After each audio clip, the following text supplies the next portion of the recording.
Welcome back. Let's go ahead and talk about the Mawl C1 Plus. Been saying I was going to review this for a while now. I've been focused on some gun videos and then some shooting videos, but let's get back to the basics. Some gear review. What we're looking at today is the B.E. Meyers Mawl C1 Plus. It is the civilian model of the Mawl. We're going to go over its advantages, its disadvantages, what I like about it, what I would like to see improvements on, and we'll also go over functions, we'll go over form, and what it looks like through some night vision. So let's go ahead and get into it. So as stated, the Mawl C1 Plus is a civilian-powered V-cell illuminated laser device. V-cell being that it's not a laser-based illuminator, so it's very similar in looks as far as its illuminator goes to the D-Ball D2. However, going through its modes is a little easier in my opinion. You can go from a CQB style flood to a much more narrow long distance beam a lot quicker. Its overall construction, it is made out of metal, so it's not like PEC 15, it's not made out of polymer. It does lend itself to being a bit more robust. That is not saying that it does not have downfalls of its own. One of its downfalls being its weight. So the Mawl looks small in pictures, but it's actually not that small. It just wears its weight differently. So if we look at pounds and ounces, you're looking at 11 ounces for it. 11.1 to be exact. Now, 11.1 ounces isn't bad, but it's also not great, right?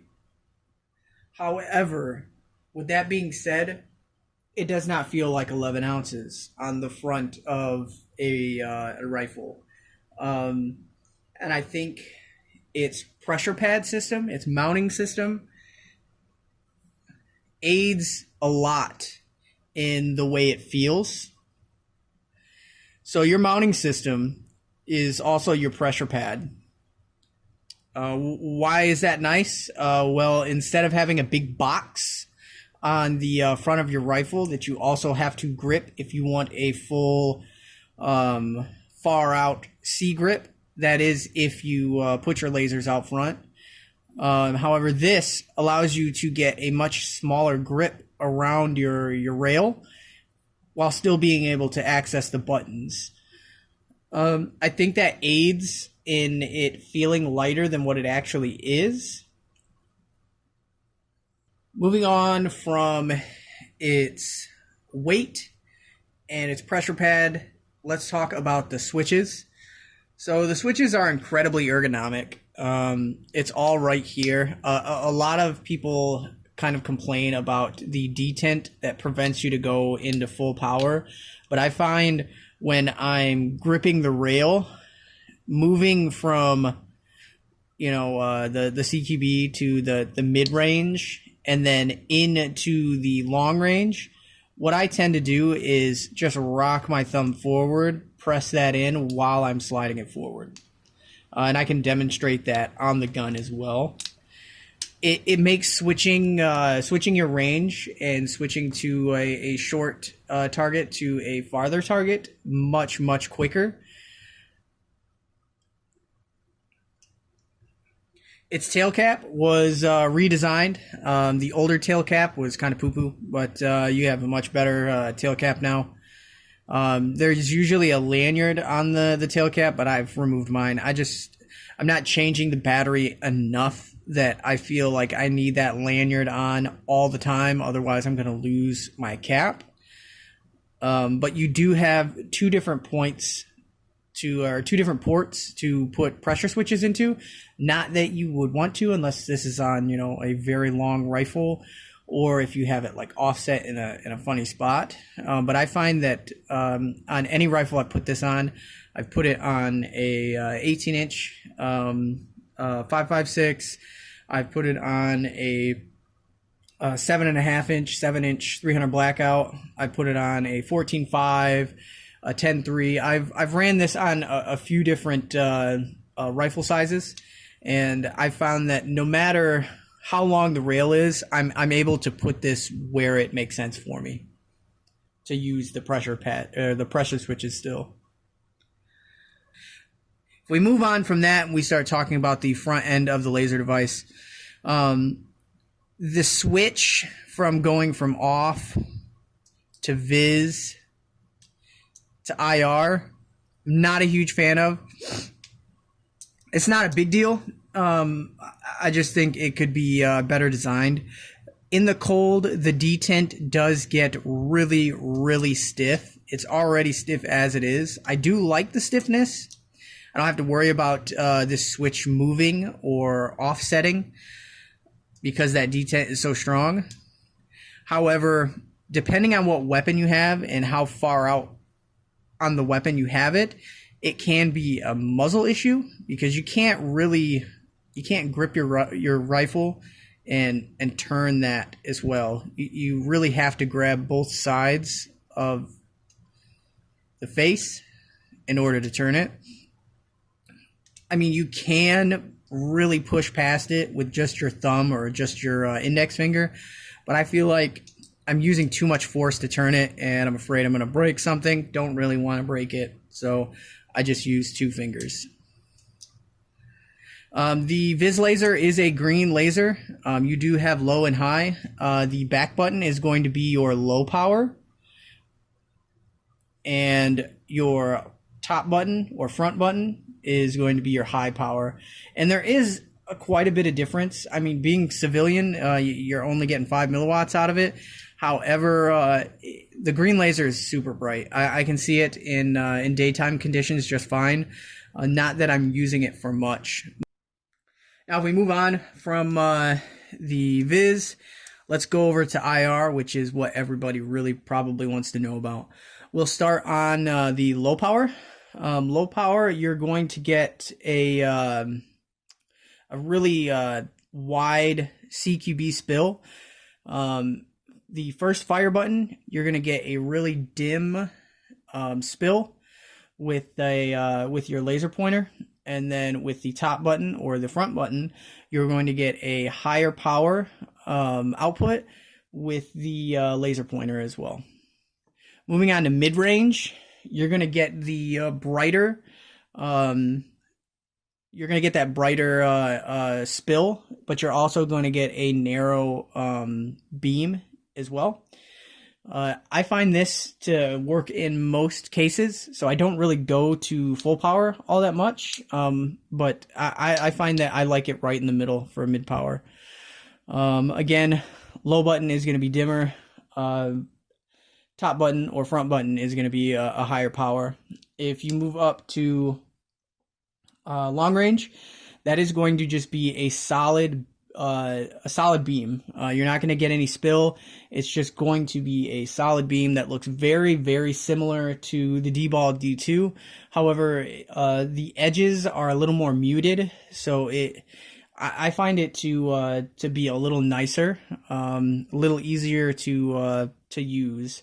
I liken it to looking similar to like a Surefire Vampire Light, except a bit more usable with a lot more range. Similar to the D-Ball D2, you're going to get a lot of range out of your top button or out of your long range mode. And again, they're easy to flip through. So, I mean, you can go from long range to short range or indoors very quickly. And I really enjoy that out of these lasers. They are my preferred lasers. You know, I've got a PEC 15, I've got a D-Ball D2, I've got the D-Ball I2 9007, which is one of my favorites. But I also have an LE5 and an NGAL, and the C1 Plus, I just continue to go back to it based off of its ergonomics. I would like to eventually get a Mawl DA, but I haven't really pressed myself to look into getting one because I feel like I'm getting all that I need out of the C1 Plus. The nice thing about this unit is that you're getting really good capability.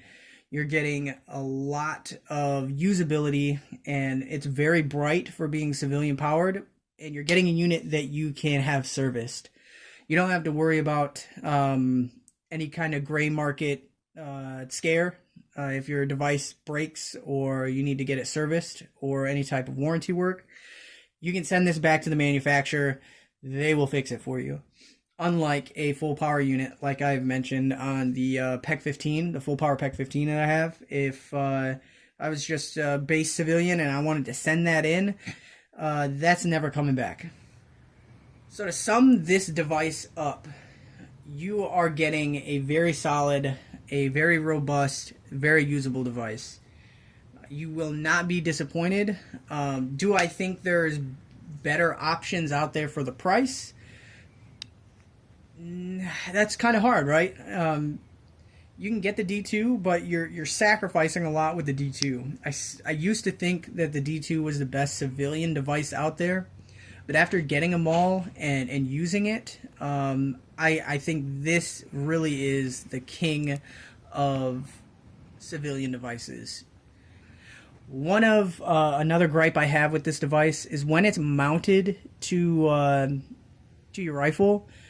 It's hard to do offhand shooting with it and being able to activate your laser without a pressure pad. It's kind of a hassle. It can be done in certain configurations, but it's definitely not easy. Overall, I'm really happy with the Mawl. I can recommend it. It is a good device. Just be prepared if you're used to box style IR devices to kind of change up how you set your rifle up because it's a little different. I like having a pressure pad for my weapon light, and I typically liked having a pressure pad for my IR box as well, but I completely nixed the pressure pad for my IR device because these pads do just fine and the positioning is perfect. And I find that a Unity hot button works really, really well in this configuration. In fact, it's my favorite setup to run the Mawl pressure switch with a hot button in front of it. It's just, it doesn't get better than that as far as pad placement. Anyways, thanks you guys for liking, sharing, subscribing, and being a part of this with me. This journey of exploring my passion to really get content out to you guys and stuff that I love and enjoy. There will be much more to come. Some more reviews coming soon, as well as some more shooting content. And get in the comments. Let me know what you guys think. Let me know what you guys want to see. I will definitely do everything I can to accommodate and put the stuff out there that you guys want to watch. You will find my link tree in the description. Anyways, guys, that's it for this one. So, thank you.